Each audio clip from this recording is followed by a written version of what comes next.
Hey everybody, Brian back with you at Strong Tower, functional aging specialist and Z Health movement specialist, and excited today to bring you the up close and personal version of an accessory nerve glide. So what's our accessory nerve? It's not really accessory, it's actually really important. So it innervates this upper trap muscle. So a lot of people that say, oh, I carry my tension here, really important nerve glide to work on consistently, because if we keep the nerve healthy, moving, keep it mobile, keep it from getting compressed, we know we're going to keep the muscles healthy, and we might even be impacting on some bone density too, like we talked about in the last video on the obturator nerve. So really quick before we jump into it, remember, subscribe to the channel, turn on the notifications bell so you don't miss any new content. We're coming out with consistent new content for you. These are free tips that you can work on at home, and if they help you, maybe they would help a friend or family member, so feel free to share the health and wellness goodness. So from our accessory nerve, I know for me I'm going to work on my right side today because I've done a little bit of muscle testing in my SCM muscle. So it's this neck muscle that if you rotate and then flex your head forward trying to bring your ear down to your chest, that muscle in the neck will pop out. So if you're somebody that does lateral tilts or rotations and you always feel like your neck is tight to one side, that SCM muscle might play a big role in it.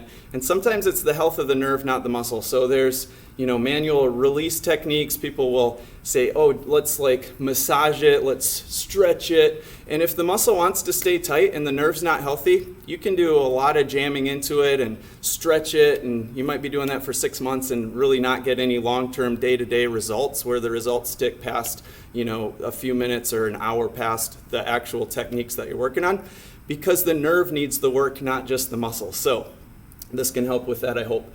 We're going to start with the accessory nerve glide. So I'm working here on my right side today. We're going to start by laterally flexing in the upper cervical spine. So in that C1, C2 area, we're tilting the head. Then we're going to jut the head forward. Call this the chicken exercise at the studio. So we're tilting the head away, pushing the head forward, an anterior glide. So I'm staying in that anterior glide. Then I'm going to pull my shoulder blade and shoulder back.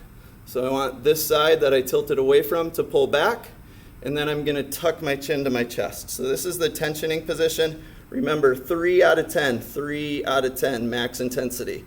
We're not going beyond that. So then if I wanted to release part of this, I could roll my shoulder forward, and then I'm going to slide the nerve by pulling the shoulder back but releasing my head position. So head is forward, chin tucked, shoulder rolled forward. Now I'm going to pull my shoulder back and extend my head. So shoulder forward, head down, shoulder back, head up.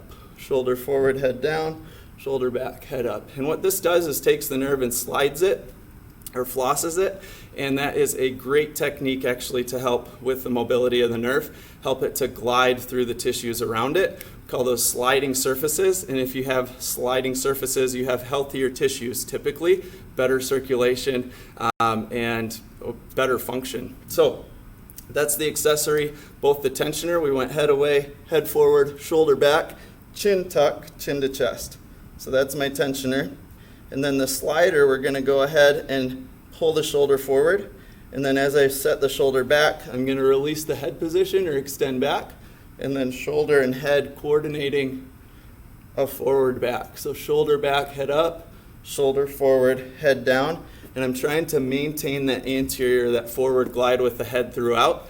Guys, hope it helps. Let us know in the comments if you have questions on how to work on nerve glides, or if something amazing happened with your neck range of motion, or maybe the strength in the SCM muscle. If you did like a manual muscle test, let us know. We'd love to hear how it helped or how we can further help if you have questions about this video. Thanks.